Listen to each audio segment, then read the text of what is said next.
The ground has fallen out from beneath the farmers' feet, The Hindu.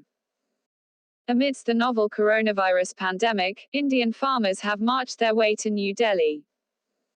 The reason behind the protest is a request to repeal the recently passed Farmers' Empowerment and Protection Agreement of Price Assurance and Farm Services Act, the Farmers' Produce Trade and Commerce Promotion and Facilitation Act, and the Essential Commodities Amendment Bill. There is no explanation for this. The main aim is to provide the Hindu newspaper articles akin to stock trading.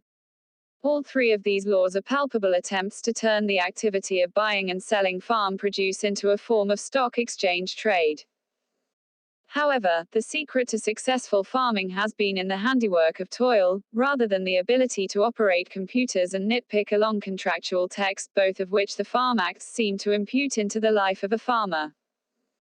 First, the acts have been passed by the centre. However, agriculture remains a matter under the purview of the state list. The centre has no jurisdiction to rule over agriculture even under the concurrent list. And so, quite clearly, there is an attempt to usurp powers explicitly given to states under entries 14, 18, 46, 28 of the state list by the centre. These acts lack a legal framework in the way that they came into existence.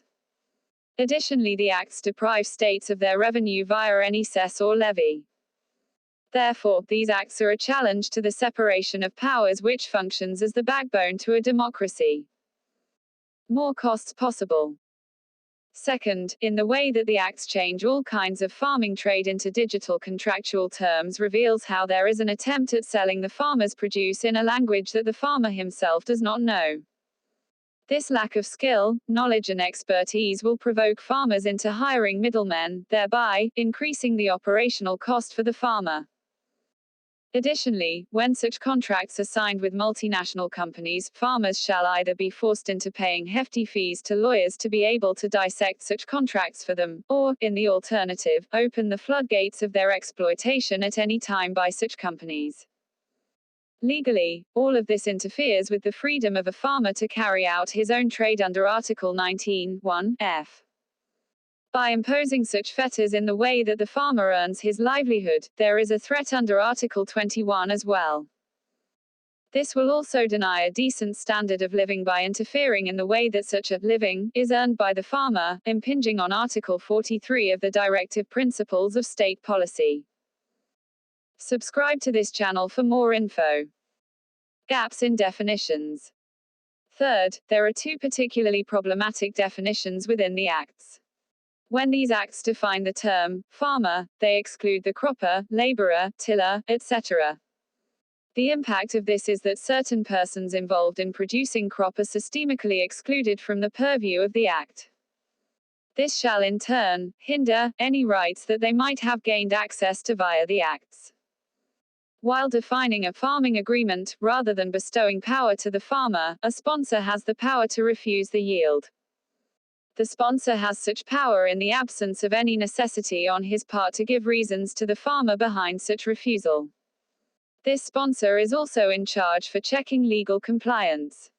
This means that all legal blind turns are open to legitimate exploitation by such sponsors. Fourth, the acts mandate trade to occur when the produce is of a mutually acceptable quality, grade and standard. The question here is, in the battle to secure mutual acceptance, what extent of exploitation are we willing to overlook, from environmental to labor to the farmer's own? In the attempt to secure produce of a mutually acceptable quality, there is every possibility that the farmer might be pressured into overusing his land either by excess plantation or by excessive use of chemicals, thus making it vulnerable to becoming barren. Moreover, the quality check in such cases is to be done by a third party.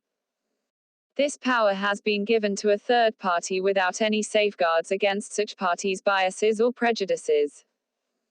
The unashamed misuse of the farmer and his resource to merely flood the coffers of a random multinational company is visible at a bare perusal of such a provision in the Acts.